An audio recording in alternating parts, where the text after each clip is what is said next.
কখনো খেয়াল করে দেখেছেন টার্টেল কতটা কিউট হয়? ও মা গো ভাই, আমি প্রথমবার দেখে মানে সে অ্যাকোয়ারিয়াম ভেঙে বোধহয় নিয়ে পালিয়ে যাবো বাড়িতে, এরকম একটা সিচুয়েশন হয়েছে। এই টার্টেল বাবুর সাথে আমার দেখা হয় সুন্দরবন। রিসেন্টলি আরেকবার সুন্দরবন গেছিলাম আমার এই লং টার্ম প্রজেক্টটা কন্টিনিউ করবার জন্য। কিছু জায়গা রেখি করি, তখনই আমাদের ট্যুর গাইড বলেন, স্যার একটু চলুন আপনাদেরকে একটা ওয়াইল্ড লাইফ স্যাংচুয়ারি ঘুরিয়ে আনি, যেখানে অনেক এন্ডেঞ্জার্ড স্পিসিস যেমন টার্টেলকে আমরা বাঁচিয়ে সংরক্ষণ করে রেখেছি। প্রথমত এক্সাইটেড ছিলাম না, কিন্তু আপ ক্লোজ টার্টেল ভাইকে দেখে ভাই কি কিউট ছিল ভাই, বিশ্বাস করো ইট ওয়াজ ভেরি কিউট। তবে ওখানে আমার থেকেও এক্সাইটেড ছিল একটা বাচ্চা ছিল, সে তো একদম টাচ করবার চেষ্টা করছে কাঁচটার সাথে সব সময়, এবং সে একদম এক্সাইটমেন্টের সাথে টার্টেলটাকে দেখছে।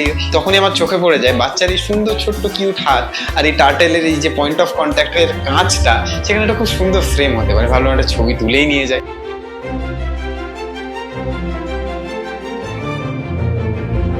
আচ্ছা, আপনার সব থেকে কিউট কোন প্রাণীকে লাগে? হ্যাঁ দেখুন, টার্টেল ফাটেল ঠিক আছে, বাট আমার একদম লিস্টের উপরে হচ্ছে the one and only cat. ভাই আমি খুব বেড়াল ভক্ত, এবং বেড়ালের মতো কিউট বেড়াল আর কুকুর, ইনফ্যাক্ট আমার সবই কিউট লাগে, জানি না কেন। আপনাদের সব থেকে কিউট কোন প্রাণী? এই কিউট টার্টেল ভাইয়ের ছবিটা যদি আপনাদের ভালো লেগে থাকে সাবস্ক্রাইব করে নিন।